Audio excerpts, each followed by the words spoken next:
मीरा भाईंदर शहरातील वातावरण शांत ठेवण्यासाठी माझं कर्तव्य होतं त्या ठिकाणी जावं. मला पोलिसांनी सुद्धा सांगितलं होतं की तुम्ही त्या ठिकाणी जाऊ नका, काही तुमच्या विरोधामध्ये घोषणाबाजी होण्याची शक्यता आहे.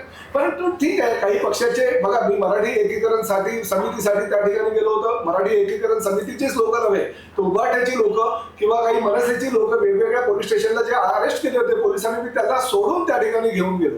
त्यामुळे माझ्या मनामध्ये काही किंतु परंतु नव्हती. शेवटी मीरा भाईंदर शहरासाठी आणि मीरा भाईंदर शहराचा लोकप्रतिनिधी म्हणून माझं त्या ठिकाणी कर्तव्य होतं. मी अभिजित पानसे जे आहेत त्यांच्याशी चर्चा केली होती आणि त्यांनाही सांगितलं की जर अविनाश जाधवांना सोडलं नसेल पोलिसांना, मी स्वतः त्या वसईच्या साईडला कुठेतरी त्याला पोलीस स्टेशनला ठेवलं असं मला अभिजित पानसेंनी सांगितलं. मी त्यांना सांगितलं की चला मी येतो पोलीस स्टेशनला. असे पोलीस सोडत नाही अविनाश जाधवांना, ते मी बघतो.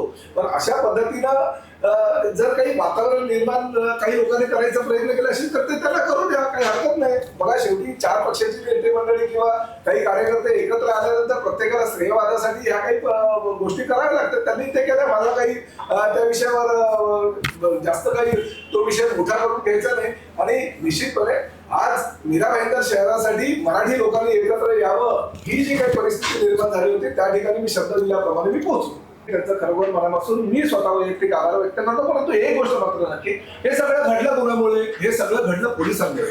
काल जर रात्री अविनाश जाधवांना सकाळी पहाटे 3:15 वाजता जर अरेस्ट केलं नसतं, मनसेच्या कार्यकर्त्यांना, उभाटाच्या कार्यकर्त्यांना किंवा मराठी एकीकरण समितीच्या लोकांना जर पोलिसांनी उचललं नसतं तर ही वेळ आली नसती. आज माझं असं म्हणणं आहे की व्यापाऱ्यांना जर तुम्ही परवानगी दिली होती, ठीक आहे, परवानगी दिली नाही असं तुम्ही म्हणताय. व्यापाऱ्यांनी मोर्चा काढल्यानंतर तुम्ही त्यांच्यावर नंतर कारवाई केली, परंतु तशाच पद्धतीनं तुम्ही ह्याही लोकांची तयारी होती. मराठी एकीकरण समितीच्या लोकांनी सांगितलं होतं की आम्हाला मोर्चा काढून द्या, नंतर आमच्यावर गुन्हे नोंदवले तरी चालेल, आमची काही हरकत नाही, मराठीसाठी गुन्हे अंगावर घ्यायला आमची तयारी आहे.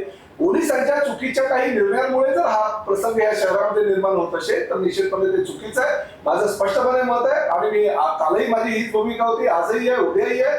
सर्वप्रथम मी मराठी आहे, मंत्री आणि आमदार नंतर. मराठी म्हणून माझी भूमिका कायम राहणार आहे, कारण मंत्रीपद हे औट घटकेचं असतं, पण मी मराठी आयुष्यभर चितेवर जाण्यापर्यंत मी मराठी राहणार आहे, याचा मला अभिमान आहे.